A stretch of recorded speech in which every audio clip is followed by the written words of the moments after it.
The Mercedes-AMG C63 is a beast. A twin-turbocharged, tyre-frying V8 weapon, making rivals feel a bit soft since 2015. So you may be interested to hear that when AMG updated this car, they decided not to increase its level of performance, but to make it more friendly and livable than before. The C63 is the performance hero in the Mercedes C-Class range, and a rival to the iconic BMW M3. Forget the skinny, watered-down, weak-voiced, V6-powered C43 imposter. This is the proper V8 version that thousands of enthusiasts wish they were driving every day. You can have it in a choice of 4 body styles: sedan, wagon, coupe and convertible, and all feature the same 4-litre twin-turbo V8 as before, making the same 375 kilowatts and 700 newton meters in C63S form, which is the only model that we get in Australia. While this updated version does not have more power than its predecessor, it does benefit from a broad range of updates intended to make this machine easier to live with, whether you're in peak hour traffic or trying for a personal best lap time at your favourite track. The new C63 features an updated cabin that is both smarter and sharper than before, with a wider choice of materials and some new technology that really lifts its game. You've got a widescreen digital dashboard that's customizable, that shows you pretty much anything you'd want to see as a driver, a new widescreen infotainment system loaded up with Apple CarPlay and a 360-degree camera. One of my favourite features is a new steering wheel. You can have it covered in motorsport style suede. It comes with these little black pebbles that you use to control various options, and a great dial that you use to access various driving modes in the car, as well as a new 9-stage traction control system that's probably best left to the circuit. If you are a weekend warrior, you will love the AMG Track Pace apps that live up in the touchscreen here.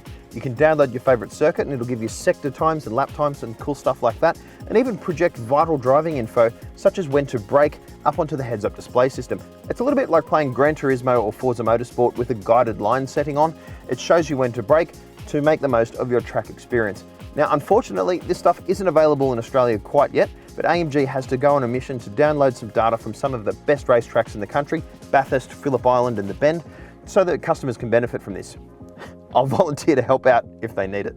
Mechanical changes for the C63 include new dynamic engine mount similar to the Porsche 911 GT3, a new multi-mode suspension system, and a fresh 9-speed automatic transmission. How does that feel in the real world? On the road, those changes really do help the C63 feel more livable. A big change is the transmission. It just works. It's so much smoother when you're shifting down through the gears or when you're on the power and going up. It just doesn't upset the car as much as it used to. It does feel quite a bit smoother, and you've got a bigger spread of ratios as well. It has to help with fuel economy, but it also just means that you have punch to spare in any gear. Now, it's funny, this car really doesn't need a 9-speed automatic transmission. It has so much torque in every gear that you could really probably just get away with 3 or 4 quite happily.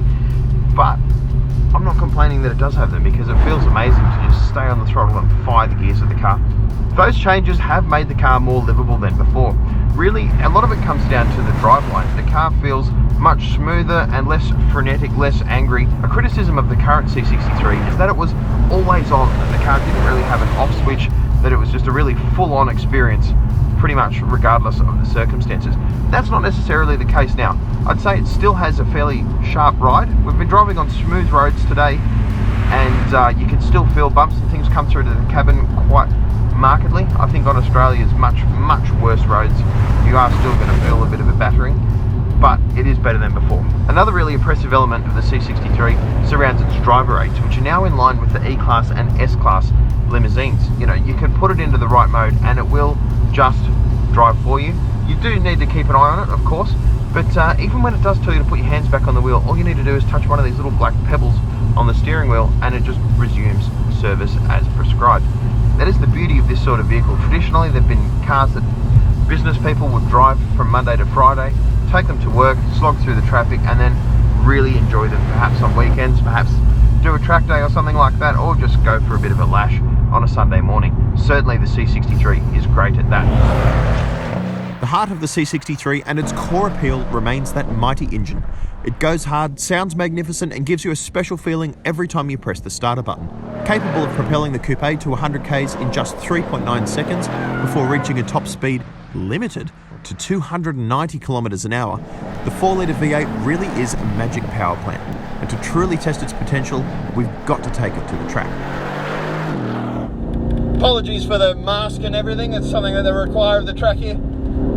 The C63 is still an animal. You can back off the traction control and have a lot of fun with this car.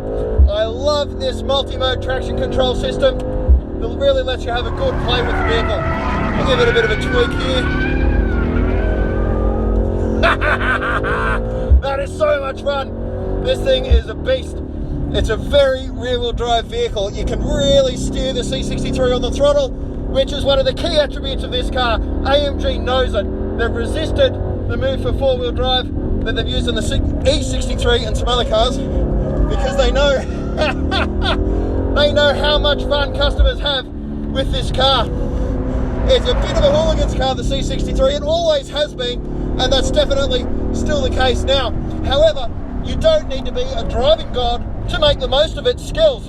This variable traction control system lets you set the car up exactly as you want it. If you are, you know, Craig Lowndes or someone like that, you can completely deactivate everything and go and do fourth gear power slides to your heart's content. If you're in the middle somewhere, you just set it up exactly as you'd have it. Here we are, third gear power slide over a brow. Oh, what a weapon. So much fun, so engaging. And that V8 engine lends it so much character.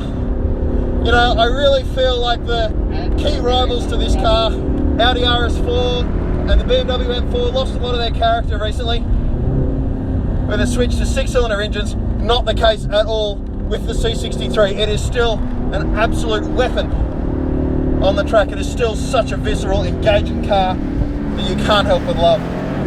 You just want to go out and do this time and again.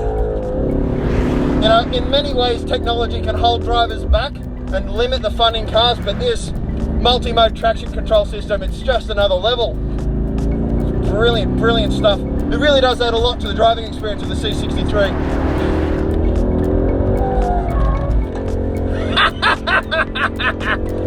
I'm sorry, like, this thing will just, you know, drift over a crest in third gear at 140k, just no sweat. Flex the throttle, tip it in. Oh my God, it's so much fun.